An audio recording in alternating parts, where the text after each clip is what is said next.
बोल सियापति रामचंद्र की जय। बोल सियापति रामचंद्र की जय। रघुनंदन की जय। जय सियापति चंदन की जय। अगर जिस बुतों में तुम है तो श्री रामचंद्र की जय बोलो और उनके दुश्मनों की है बोलो।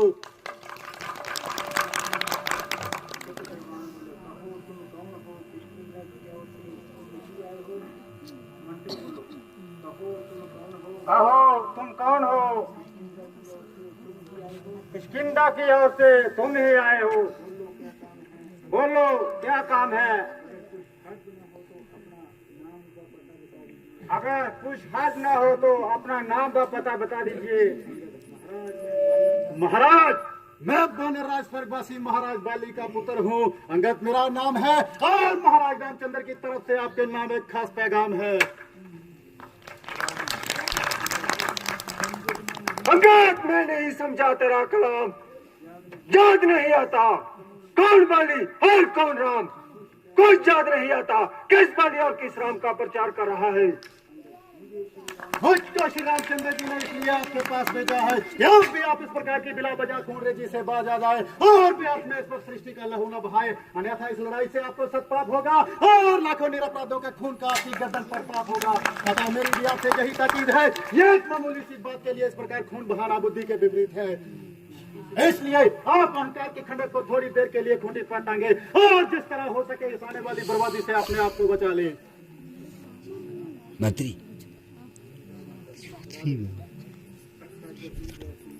अच्छा यदि वे संधि चाहते हैं, अच्छा यदि वे संधि चाहते हैं, मंजूर मुझे इन शर्तों पर।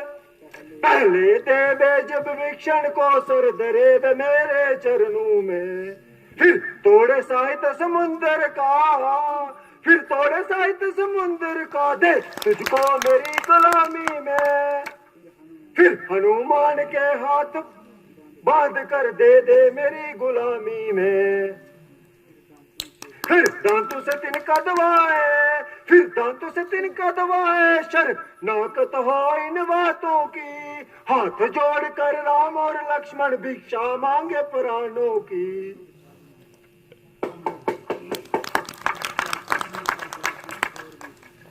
बस यही है जा कुछ और भी है, बस यही है जा कुछ और भी है, जे शर्तें सारी मामूली हैं, जे शर्तें सारी मामूली हैं, मैं जाकर उनसे कह दूंगा जे बातें सारी मामूली हैं। जिन हाथों ने पुल बांधा है, जिन हाथों ने पुल बांधा है, बे उसको तोड़ भी डालेंगे, बे उसको तोड़ भी डालेंगे। माल भविक्षण आपका है, उसको जहां बिठा देंगे। जितनी हानि है हुई अब तक, जितनी हानि है हुई अब तक, उन सबको हम भी भर देंगे, उन सबको हम भी भर देंगे। पर हुई एक महाहानि कैसे पूरी कर देंगे। जब जब घर में जाओगे, जब जब घर में जाओगे, तब तब नजरों में आएगी कठिना कसरूप नहा की कैसे जोड़ी जाएगी।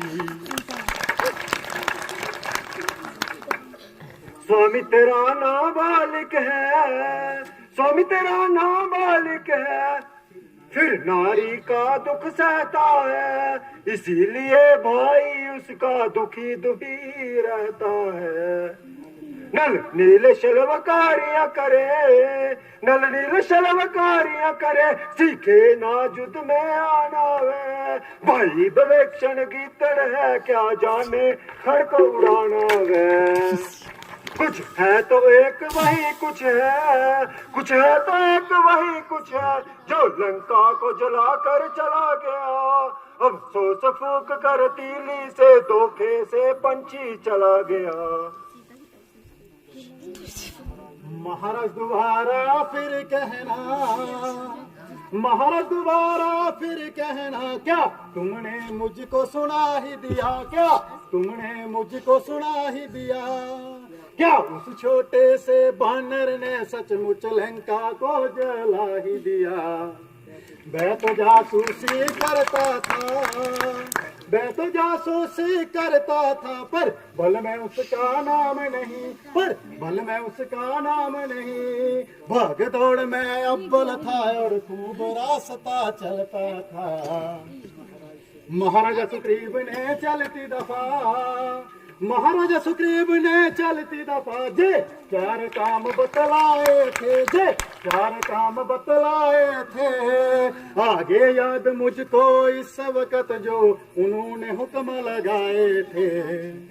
पहला जाते ही लंका में, पहला जाते ही लंका में श्री माता जी की सुध लेना, श्री माता जी की सुध लेना।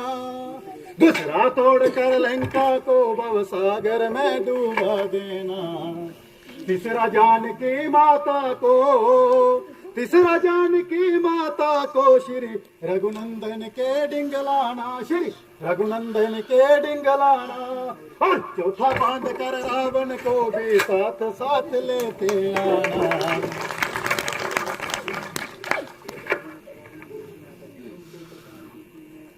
तुमको पता नहीं कि मैं आफत का प्रकार हूँ। मेरे पास इतना समय नहीं मैं इस तुम्हारी लेक्चरबाजी को सुनता रहूं। कुछ मतलब की बात बयान करते हो, जब फजूल बातों की खींचातान करते हो। अभिमानी रावण, वास्तव में जब तेरा कसूर नहीं, बल्कि ईश्वर को स्कूल का संसार में रखना ही मंजूर नहीं होने के काल चक्कर ने तेरी बुद्धि पर बिल्कुल ही पर्दा डाल दिया है और सोच विचार का अंश तेरे भीतर से निकाल दिया है। अफसोस कि मेरा जहाँ आना ही बेफायदा हुआ, बुद्ध है अब भी समझ जा क्यों मौत का शायदा हुआ। तेरी इन्हीं बातों से ही तेरा ख्याल बेकायदा हुआ। क्यों भविष्य आपके कुल में पैदा नहीं हुआ?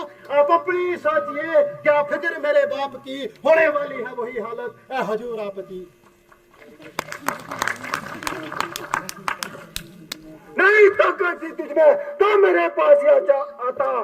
तेरे बाप का बदला मैं उसी क्षण लेके दिलाता। जब पीछे से फिक्र करना, बता मुझे दिलाने की, पहले कोई तजबीर सोच तो जान अपनी बचाने की।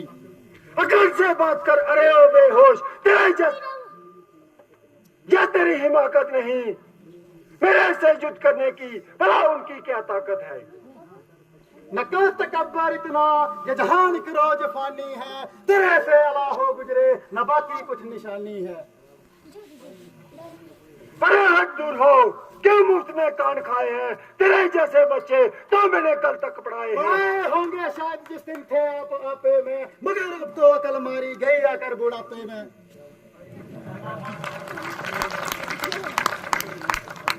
अरे नहीं, तुझको किसी ने अकल बात में सिखाई है, जब ऐशियों में ही परवरिश पाई है। हाँ, अब ज्यादा आया, कौन लिखाए, कौन पढ़ाए? बाप का साया तो सर से जाता रहा, फिर चचा को क्या पड़ी, और तो तुमसे अपनी चाकरी करवाता रहा। फिर चचा भी कौन? सुग्रीव, अकल का दुश्मन सुग्रीव। मैं तो बदतमीज ही सही, मगर अकल ठिकाने आपकी भी नहीं। जो कोई मकबूल, जो संजीदा जवाब देने के बजाय दूसरों के घर के झगड़े छेड़ रहे हो और व्यर्थ में गड़े मुर्दे उखेड़ रहे हो। औरों के घर के झगड़े न छेड़ रावण तू, तुझको पराई क्या पड़ी, पहले अपनी नवेड़ तू।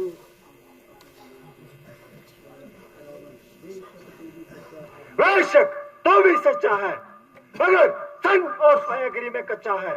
इसीलिए रामचंद्र से बढ़कर तेरे नजदीक दूसरा कोई नहीं, लेकिन अंग्रेज जैसे सबका पूत नहीं। मैं रामचंद्र की फौज में सबसे कमजोर इंसान हूँ और तेरे ख्याल के मुताबिक अभी नादान हूँ, मगर तेरा जो बहम दूर करने के लिए एक छोटा सा करिश्मा दिखाता हूँ। दिखाऊं किस तरह अगर ये धर्म की मर्यादा होती, हमेशा धर्मवीरों की जे दलेर औलाद होती। मैं कदम जमाता हूँ, जिसमें ताकत हो वह मेरा कदम जमीन से उठाए और अपनी ताकत का झंडा गाड़े। अगर के पांव जमीन से उठा दिया तो तुम्हारी जीत और हमारी हार होगी। बलराम माता सीता को श्री रामचंद्र जी के पास लेकर जाना होगा और उनसे अपराध की क्षमा मांगनी होगी। बोलिए, शर्त मंजूर है? हाँ, शर्त मंजूर है। बुलाओ तो फिर देर करना फिजूल है। देखना, फिर बाद में मुकर ना जाना और अपनी शर्त से हट ना जाना। ये तुम्हारा बेअर्थ ख्याल है, मर्दों के कोल जान के साथ होते हैं। मेहनत, तुम जाओ और अपनी वीरता का जोर दिखाओ।